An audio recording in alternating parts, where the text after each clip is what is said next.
ವಾರದ ಹಿಂದೆ ಒಂದು ಘಟನೆಯನ್ನ ಕೇಳಿದ್ವಿ. ಸೊ ಒಬ್ಬ ಮಗ ತಾಯಿ ತಿಂಡಿ ಮಾಡಿ ಕೊಡ್ಲಿಲ್ಲ ಅಂತ ಹೇಳಿ ರಾಡಿಂದ ಅವಳ ತಲೆಗೆ ಹೊಡೆದು ಕೊಲೆ ಮಾಡಿದ್ದಾನೆ. ಹಾಗೆ ಅವನೇ ಪೊಲೀಸರಿಗೆ ಫೋನ್ ಮಾಡಿ ನನ್ನ ತಾಯಿನ ನಾನು ಸಾಯಿಸ್ಬಿಟ್ಟಿದ್ದೀನಿ, ಬಂದು ನನ್ನ ಅರೆಸ್ಟ್ ಮಾಡ್ಕೊಂಡು ಕರ್ಕೊಂಡು ಹೋಗಿ ಅಂತ ಹೇಳಿ ಒಂದು ಘಟನೆ ಬಂತು. ಸೊ ಎಲ್ಲ ನ್ಯೂಸ್ ಚಾನಲ್ ಅಲ್ಲೂ ಬಂತು, ಹಾಗೂ ಯೂಟ್ಯೂಬ್ ಚಾನಲ್ಗಳಲ್ಲೂ ಹಲವಾರು ವಿಡಿಯೋಗಳನ್ನ ನೀವು ನೋಡಿರ್ತೀರಾ. ಸೊ ಈಗ ಏನ್ ಕಾಣಿಸ್ತಿದೆಯಲ್ಲ ಫೋಟೋ, ಇವರೇ ಅವತ್ತು ಸತ್ತೋಗಿರುವಂತಹ ಒಂದು ಹೆಣ್ಣು.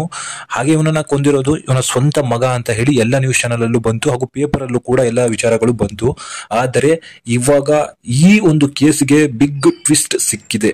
ಅದು ಏನಪ್ಪಾ ಅಂತ ಹೇಳಿದ್ರೆ, ಮಗ ತಾಯಿಯನ್ನ ಕೊಂದ ಕಾರಣ ಏನು, ಹಾಗೂ ಅಸಲಿಗೆ ಮಗನೇ ಕೊಂದನೋ ಅಥವಾ ಬೇರೆ ಯಾರಾದ್ರೂ ಕೊಂದ್ರು ಅಂತ ಹೇಳಿ ಒಂದು ಟ್ವಿಸ್ಟ್ ಸಿಕ್ಕಿದೆ.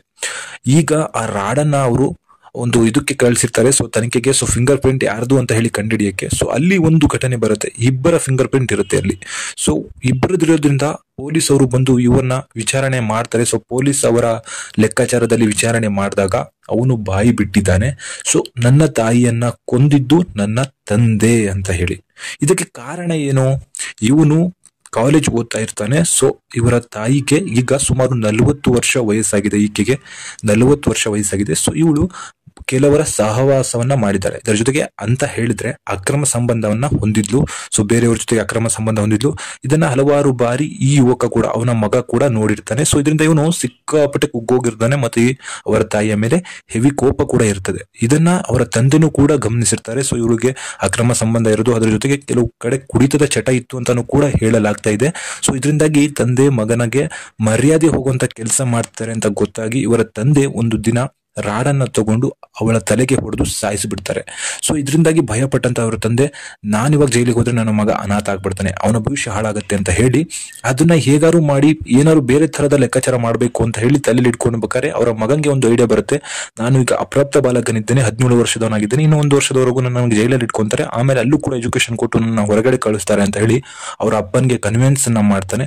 ಸೊ ಇದನ್ನ ಒಪ್ಕೊಂಡಂತಹ ಅಪ್ಪ ಸುಮ್ನ ಆಗ್ಬಿಡ್ತಾರೆ. ಸೊ ಅಲ್ಲಿಂದ ಮನೆಯಿಂದ ಹೋಗ್ಬಿಡ್ತಾರೆ. ಇವನು ಪೊಲೀಸರಿಗೆ ಫೋನ್ ಮಾಡಿ ನಾನು ನನ್ನ ತಾಯಿಯನ್ನ ಕೊಂದು ಬಿಟ್ಟಿದ್ದೀನಿ, ಬಂದು ನನ್ನ ಅರೆಸ್ಟ್ ಮಾಡ್ಕೊಂಡು ಹೋಗಿ ಅಂತ ಹೇಳಿ ನಂತರ ಆ ರಾಡನ್ನ ತೆಗೆದು ಅವರ ಆಲ್ರೆಡಿ ಸತ್ತೋಗಿರುವಂತಹ ಅವರ ತಾಯಿಯ ತಲೆಗೆ 2 ಪೆಟ್ಟನ್ನ ಹೊಡಿತಾನೆ. ಅದೇ ರಾಡನ್ನ ಇಟ್ಕೊಂಡು ಅದು ಹೊಡೆದ್ಮೇಲೆ ಅವನ ಮೇಲೆ ಸ್ವಲ್ಪ ರಕ್ತ ಚಿಮ್ಮಿರುತ್ತದೆ, ಮತ್ತೆ ಕೊಲೆ ಮಾಡಿರೋದು ಅವನೇ ಅನ್ನೋದು ಸ್ವಲ್ಪ ಮೇಲ್ಮಟ್ಟಕ್ಕೆ ನೋಡಿದ ಕೂಡಲೇ ಗೊತ್ತಾಗೋ ರೀತಿಯಲ್ಲಿ ಮಾಡಿ ಐಡಿಯಾ ಮಾಡಿರ್ತಾನೆ.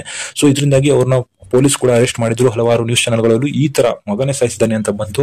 ಆದ್ರೆ ಅಸಲಿಗೆ ಅವಳ ತಾಯಿಯನ್ನ ಸಾಯಿಸಿದ್ದು ತಂದೆಯನ್ನ ಉಳಿಸ್ಲಿಕ್ಕೋಸ್ಕರ, ನಾನು 1 ವರ್ಷದ ನಂತರ ಬಂದು ತಂದೆಯ ಜೀವನ ಚೆನ್ನಾಗಿ ನೋಡ್ಕೋಬೇಕು ಅಂತ ಹೇಳಿ ಮಗ ಅದನ್ನ ತಪ್ಪನ್ನ ಒಪ್ಕೊಂಡು ಜೈಲಿಗೆ ಹೋಗಿರ್ತಾನೆ. ಸೊ ನೋಡಿ, ಈಗ ಇವರ ಕುಟುಂಬ ಬೀದಿ ಪಾಲಾಗಿದೆ. ಸೊ ತಂದೆ ಕೂಡ ಜೈಲಿಗೆ ಹೋದ್ರು, ತಾಯಿ ಸತ್ತೋದ್ರು, ಮಗ ಈಗ ಅನಾಥ ಆದ. ಸೊ ತಾಯಿ ಮಾಡಿದ ಒಂದೇ ಒಂದು ಚಿಕ್ಕ ತಪ್ಪಿಗೆ ಇವತ್ತೊಂದು ಕುಟುಂಬ ಬೀದಿ ಪಾಲ್ ಆಗಿದೆ.